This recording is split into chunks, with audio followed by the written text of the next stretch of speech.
Hello everyone, this is doctor Sufiyan, your sports physiotherapist from Physioshine.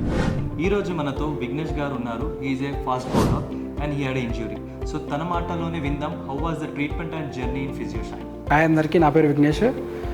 నేను professional క్రికెటర్ని, fast బౌలర్ని. 2021లో నా cricket journey అనేది start అయింది.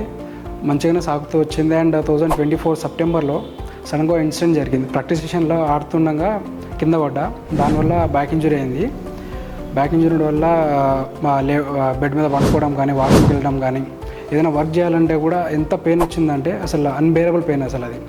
అయితే అప్పుడు అట్లా సఫర్ అయ్యి దాని తర్వాత ఒక నార్మల్ ఇంట్లోనే రెస్ట్ తీసుకుంటుండే. సడన్గా ఒకసారి సిద్ధు అన్నతో మాట్లాడి మ్యాచ్కి వెళ్ళినప్పుడు ఇలా ఫిజియోషియన్ ఒకటి ఉంది, ఫిజియోథెరపిస్ట్. అయితే అక్కడ వెళ్ళి ఒకసారి ట్రై చేయి, అక్కడ బెటర్ అవ్వచ్చు అని రికమెండ్ చేశారు. అయితే నేను ఇక్కడ రావడం జరిగింది. ఇక్కడ వచ్చిన తర్వాత సచిన్ గారిని కలిశాక చాలా అంటే చాలా తన మాటల్లోనే తెలిసింది స్పోర్ట్స్కి ఇంత రిలేటెడ్గా ఫిజియోస్ చాలా తక్కువ అంటే చాలా తక్కువ ఉన్నాయి. అందుకోసం ఇలా జాయిన్ అయిన తర్వాత నాకు రికమెండ్ చేసిన సిద్ధు అన్న కూడా చాలా థ్యాంక్ఫుల్.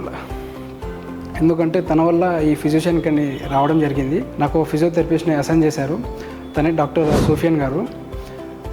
ఎంత కేర్ తీసుకుంటే నా మీద ప్రతి ఒక్క సెషన్, ప్రతి ఒక్క టైం నాతోనే స్పెండ్ చేసి ప్రతి ఒక్క ఏ మూమెంట్లో పెయిన్ అనేది వస్తుంది అండ్ ఏ మూమెంట్లో పెయిన్ రావట్లేదు దాని గురించి ఎక్కువ వర్క్ చేయడం స్టార్ట్ చేశారు నా మీద.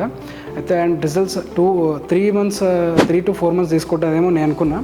కానీ వితిన్ జస్ట్ 2 monthsలోనే నా బాడీ ఎట్లా అయిందంటే నేను back to sports రాగలిగాను.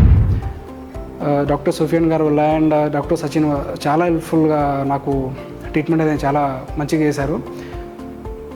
So thankful to Physioshine. నేను కూడా వేరే వాళ్ళకి ఏం సజెస్ట్ చేస్తానంటే, మీకు ఏ ఇంజురీ ఉన్నా, స్పోర్ట్స్ అనేది కాదు, ఎలాంటి బాడీ పెయిన్స్ ఉన్నా కానీ మీరు ఫిజియోషియన్కి రిఫర్ అవ్వచ్చు అని నేను రికమెండ్ చేస్తున్నాను. ఎందుకంటే నేను పర్సనల్గా ఇక్కడ ట్రీట్మెంట్ తీసుకొని మీకు చెప్తున్నాను.